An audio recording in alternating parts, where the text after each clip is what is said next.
আর পৃথিবীতে যে আজকে সমস্যাটা সৃষ্টি হয়েছে মধ্যপ্রাচ্যের যুদ্ধের জন্য এবং স্বাভাবিকভাবে জ্বালানি উদ্বিগ্নতা মানুষের মধ্যে বেড়েছে, আমরা ওনাকে ব্রিফ করলাম। আমি আগেও বলেছি, গতকালকে বলেছি যে তেল নিয়ে উদ্বিগ্ন হওয়ার কোনো কারণ নাই। আমরা রেশনিংটা করেছি এই জন্যই যে একটা অনিশ্চয়তা আছে, যুদ্ধটা কতদিন চলবে, সেই জন্য আমরা একটা রেশনিং করেছিলাম। কিন্তু মানুষ এই রেশনিংটাকে ভয় পেয়ে স্টক করা শুরু করেছে। আসলে আমাদের তেলের কোনো অভাব নাই। শুধু তাই না, আগামী 9 তারিখে আরো 2টা ভেসেল আসছে, সুতরাং তেলের কোনো সমস্যা নাই।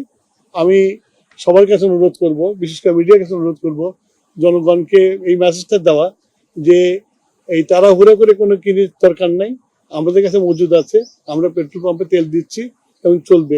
এটার জন্য লাইন দিয়ে সারা রাত জাগার কোনো প্রয়োজন নাই। মানুষ তেল গেলে তেল পাবে। পাম্প ম্যানেজমেন্টে আমরা তো নির্দিষ্ট পরিমাণে তেল দিচ্ছি। এখন কোনো পাম্প যদি জলদি বিক্রি করে ফেলে তারপরে তো পাবে না, তারপর পরের দিনের জন্য ওয়েট করতে হবে। সেটার জন্য আমরা মনিটর করছি, আমরা দেখবো যাতে এরকম কম হয়, সেটা দেখবো আমরা। সেটা মানুষের মনের মধ্যে ঢুকতে পারবো না আমরা।